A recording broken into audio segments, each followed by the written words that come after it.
अस्सलाम वालेकुम मेरे दीनी भाइयों और बहनों।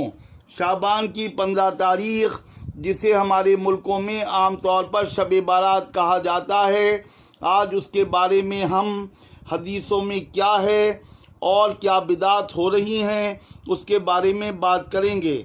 हमारे मुल्कों में 15 शाबान की रात में जो कुछ होता है, जैसे इज्तिमाई तौर पर कब्रिस्तान जाना, इज्तिमाई तौर पर नवाफिल का इहतमाम, कहीं सूरह यासीन की तिलावत, कहीं चिरागा, कहीं आतिशबाजी या मरहूमीन के ईसाल सवाब के लिए हलवा पूरी बनाना, ये सब आमाल बिदत और गैर शरई हैं।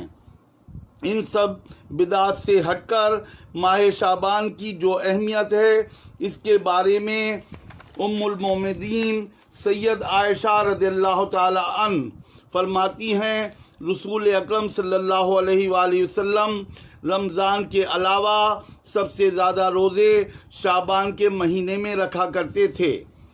जब सहाबा इकराम ने प्यारे नबी से दरियाफ़्त किया कि आप इस माह में सबसे ज़्यादा रोज़े क्यों रखते हैं, तो हमारे नबी ने फरमाया, इस माह में लोगों के नामे आमाल अल्लाह के सामने पेश किए जाते हैं।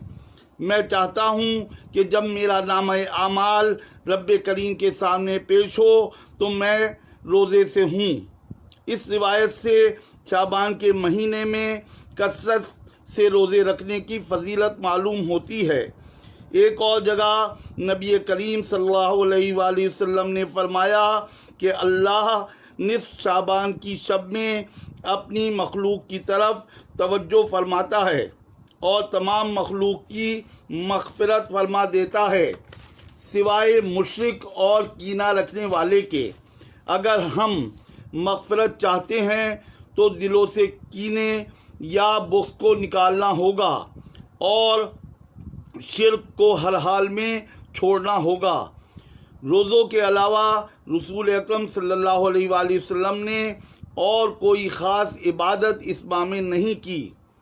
आप पाबंदी से पीर और जुमेरात और हर महीने की 13, 14 और 15 तारीख का रोज़ा रखा करते थे और आपने शाबान में भी रखे। अगर हम सुन्नत रसूल पर अमल करना चाहते हैं तो शाबान में कसरत से रोज़े रखें। इसके अलावा जो भी इबादत शाबान में ख़ास तौर पर की जाती हैं, उनके बारे में कोई सही हदीस नहीं मिलती। अल्लाह ताला हमें सिरात मुस्तकीम पर चलने की तौफीक अता फरमाए। आमीन।